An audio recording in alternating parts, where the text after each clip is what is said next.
Okay, so very good morning everyone. Students, as you know that our chapter 1 is tracing changes through 1,000 years. 1,000 years means 8th century to 18th century. Clear? This is our time period. Clear? Medieval history का time period 1,000 years is 8th century to 18th century. In this chapter, you will see this is a map. Is this map very clear to you? No. Beta, Yes, ma'am. first let me complete, then I will give you time. You will ask a lot of questions. I will be ready to answer you. ठीक है? तो पहले मुझे continue कर लेने दो. Dot लगा लो जहाँ जहाँ डाउट्स होते हैं. फिर हम उस पर डिस्कस करेंगे. बेटा ठीक है? चलो. तो अभी ये जो मैप है हमारा मैप 1, देखो map 1 this is a map of the world. ये वर्ल्ड का मैप है. A section of the world map that is drawn by a geographer. This map is drawn by a geographer whose name was Al-Idrisi. Al-Idrisi, and time period was 12th century, that is 1154. ठीक है? Time period, geographer Al-Idrisi, who has designed this map, and this is a map of world section, a section of the world. There is a term that is cartographer. Map 2 जो है वो एक cartographer ने बनाया है. What is cartographer? A person, this is your keyword, a person who makes map. तो जो map बनाता है कार्टोग्राफर, उसका जो मैप होगा इस मैप के कंपैरिजन में ज्यादा क्लियर होगा, because he was a second one was is a cartographer and he was a French cartographer and the time period he made that map was 1720. अब देखो इस मैप को, देखो this map is very familiar to you. आप easily बता सकते हैं कि ये साउथ इंडिया है, ये साउथ इंडिया है यहाँ पे. ठीक है? अब क्वेश्चन ये है कि इस मैप में मैप 2 और मैप 1 में व्हाट इज द डिफरेंस. अब डिफरेंस देखो, डिफरेंस क्या है? मैप 1 और मैप 2 में सिमिलैरिटी क्या है? क्लियर? Difference and similarity. अब हमें इन दोनों क्वेश्चन का आंसर करना है. तो अब ध्यान से सुनो.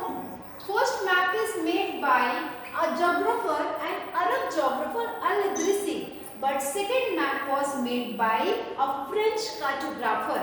First map was made by 1154, second map was made in 1720. Second map is very clear to us, in which we can see the South India, but first map is not clear. The language used in first map is Arabic language, but the second map language is English language. Clear? So, and one thing very important, the North India and South India. North India हमेशा India के map में आप देखते हो ना, north India ऊपर होता है, साउथ नीचे होता है, but in the map 1 south India is shown on the top of the, south India को ऊपर दिखा दिया गया है एंड नॉर्थ इंडिया को नीचे दिखाया गया है. So this is the similarities between these two map. ठीक है? अब कहूँगी कि बेटा इतनी ज़्यादा differences कैसे आई?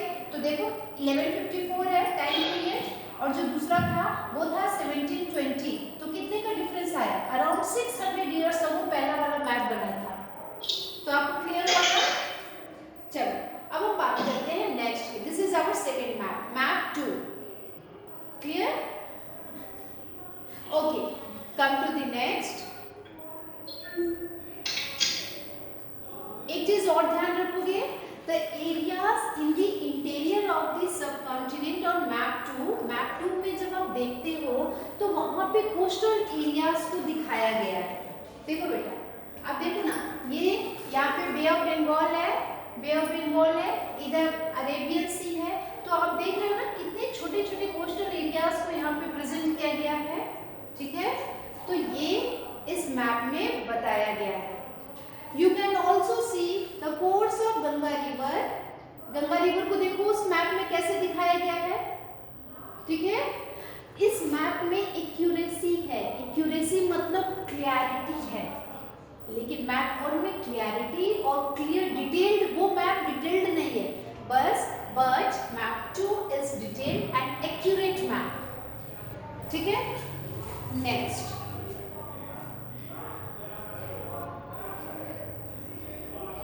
now your topic 2 is new and old terminologies. आपको पता ही है कि हमारा जो चैप्टर है वो है ट्रेसिंग चेंजेस, हमें चेंजेस को ट्रेस करना है, फाइंड आउट करना है, ठीक है। कितने इयर्स के चेंजेस को फाइंड आउट करोगे?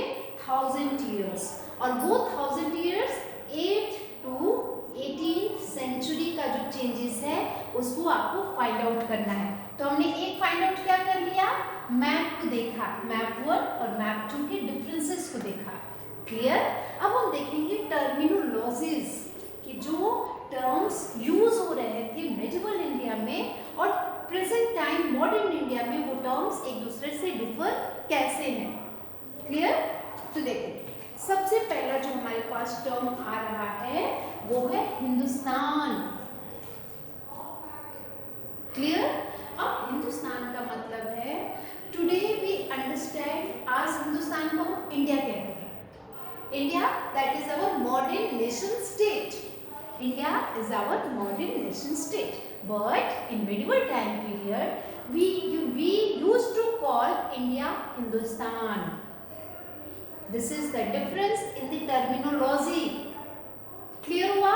आप मार्क करिएगा, दिस इज वेरी इंपॉर्टेंट, मेरे साथ साथ आप भी मार्किंग करते रहना। अब इंडिया के लिए एक बहुत बड़े क्रॉनिकलर थे जिनका नाम था मिन्हाज ई Siraj. He was a chronicler. Who was a chronicler? A person who write history in sequence, in events, sequentially. मतलब जो हिस्ट्री में सारी घटनाओं को सीक्वेंस में लिखते हैं, डेट वाइज लिखते हैं, वैसे हिस्टोरियंस को क्रॉनिकलर कहा जाता है। This is very important.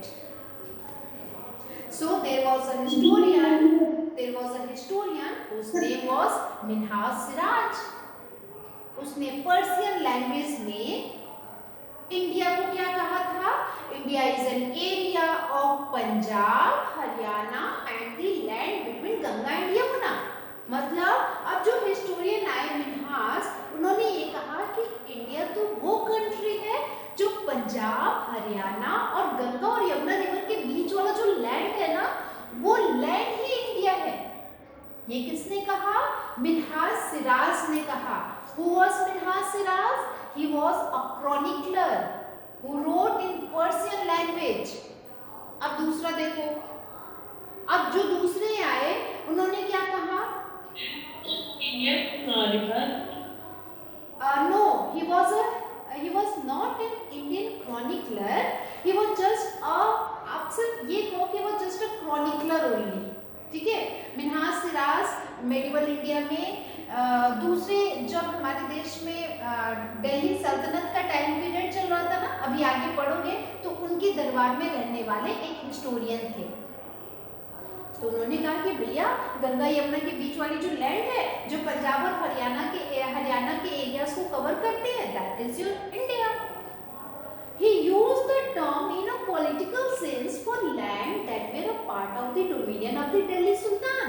और उसने इस लैंड को इसलिए कहा हिंदुस्तान कि दिल्ली सुल्तान के रहने वाले के टाइम पीरियड में था वो। उसने कहा कि वो पूरी की पूरी जमीन दिल्ली सुल्तान के अंडर में आती है, वही हिंदुस्तान है। समझ लेना। चलो अब आ जाओ Yes, ma'am. इसी के opposite in the early 16th century अब एक और आए बाबर। अब जो बाबर थे, इन्होंने क्या किया? बाबर यूज्ड हिंदुस्तान। अब उन्होंने हिंदुस्तान, बाबर मैम क्या थे? मैम वो महाराजा थे क्या? यस, बाबर वाज अ सुल्तान, बादशाह। जब दिल्ली सल्तनत खत्म होती है ना, तो एक टाइम पीरियड आता है मुगलों का। मुगल वंश के, मुगल डायनेस्टी के बहुत सारे एम्पायर आते हैं। जो फर्स्ट एम्पायर था दैट वाज बाबर। तो जब वो आया, मैम बाबर उसने कहा कि हिंदुस्तान वो लैंड है जहाँ पे varieties of fauna and the culture, varieties of floras and faunas are found. मतलब जिस जगह पे जहाँ की ज्योग्राफी अलग है, जहाँ का कल्चर अलग है, फौना एंड फ्लोरा अलग है, जहाँ के जो लैंड है उसके इनहैबिटेंट्स अलग हैं, वो सारे लोग हिंदुस्तान के लोग हैं। अर्ली 16th सेंचुरी में Babur used Hindustan to describe the geography, fauna and the culture of the inhabitants of the subcontinent. ठीक है, तो देखो आप यही देखो कि हिंदुस्तान को अलग अलग टर्म से लोग कैसे यूज कर रहे हैं, कैसे बोल रहे हैं। लेकिन तभी आया एक पोएट जिसका नाम था अमीर खुसरो। बेटा मार्क कर लेना, it is very important. Minhaj Siraj, Babur, Amir Khusro. Where it is? I am marking on the board. आप ध्यान से देखो, तो जो अमीर खुसरो आया ये 14th सेंचुरी का था। Okay, ma'am. 14th सेंचुरी का पोएट था। इसने कहा कि इसने एक टर्म यूज किया हिंद। आप जब नेशनल एंथम गाते हैं ना, लास्ट में आता है ना जय हिंद, है ना, तो हिंद टर्म को यूज करने वाला जो पोएट था उसका नाम था अमीर खुसरो। ये हिंद का मतलब क्या हुआ? हिंदुस्तान। ठीक है बेटा, ओके। तो ये सब था ओवरऑल हिंदुस्तान के बारे में। अब एक नया टर्म आया नेक्स्ट पैराग्राफ में, फॉरेनर। मार्क कर लो, इंपॉर्टेंट है। फॉरेनर का मतलब अभी हम लोग at present time we use foreigner for the people who comes from other country, but in medieval time period foreigner are those who comes from the other village, who was a stranger who comes to the other village whose culture was not similar, जिसका culture दूसरे तरह का था ना, उसी को foreigner कह दिया जाता था। जो हमारी सोसाइटी से नहीं आता था, हमारे कल्चर से नहीं आता था, अगर किसी दूसरे गांव का भी है, अजनबी है, तो उसको कह दिया जाता था कि ये फॉरेनर है। तो आपको समझ में आया फॉरेनर का मेडिवल टर्म में और मॉडर्न में क्या डिफरेंस है? ठीक है। इन पर्शियन लैंग्वेज में फॉरेनर को अजनबी कहा जाता है। क्लियर? चलो, तो ये सब तो हो गया, हमने टर्म्स को समझ लिया हिंदुस्तान, और फिर हमने समझा फॉरेनर को कि कैसे ये लोग ये टर्म को यूज करते हैं। ठीक है, अब चलो नेक्स्ट हमारा टॉपिक है हिस्टोरियंस एंड देयर सोर्सेस। देखो बेटा, हिस्ट्री में इस बोर्ड, बेटा जस्ट अ मिनट, मैंने आपको कहा ना कि I will give you time, तो मैं आपको टाइम दूंगी, डोंट वरी। ठीक है, अब हिस्टोरियंस एंड देयर सोर्सेस में देखो बेटा, ये सोर्सेस बहुत इंपॉर्टेंट है क्योंकि हिस्ट्री इसी पर लिखी जाती है। क्लियर? अब क्वेश्चन ये है कि जो सोर्स है इसका मतलब क्या हुआ? मेडिवल हिस्ट्री को समझने के लिए अलग अलग सोर्सेस क्या थी, पूरी की पूरी मेडिवल हिस्ट्री कैसे लिखी गई? ठीक है, तो आपने देखा last year, yes ma'am historians का मतलब बता दीजिए। हिस्टोरियंस मतलब one who write history. Okay ma'am. Okay, so sources means, बेटा all of you mute yourself. Okay, ठीक है। Sources means in the ancient time you had studied about Gupta dynasty, Harshavardhana, आपने इन सब के बारे में पढ़ा था ना क्लास 6 में, मैंने आपको पढ़ाया था ना? ठीक है, यस मैम। लेकिन जब आप मेडिवल टाइम पीरियड में आए तो वो सोर्सेस जो है coins, inscription, architecture, textual record, ठीक है, this all are the source to write history for the medieval periods. ठीक है, उसके बाद अब क्या हुआ कि धीरे धीरे the number and variety of textual records increased। अब धीरे धीरे टेक्सचुअल रिकॉर्ड्स बढ़ रही हैं, जानते हो क्यों ये टेक्सचुअल रिकॉर्ड्स बढ़ रही है? क्योंकि मेडिवल इंडिया में आ गया प्रिंटिंग प्रेस। ठीक है, प्रिंटिंग प्रेस आने से paper gradually became cheaper and more paper जो है वो बहुत बहुत ज़्यादा चीप होने लगा और वाइडली अवेलेबल और सबको अवेलेबल भी होने लगा। क्यों? क्योंकि हमारे पास आ गया था प्रिंटिंग प्रेस। ठीक है। एंड अब लोग क्या करते थे?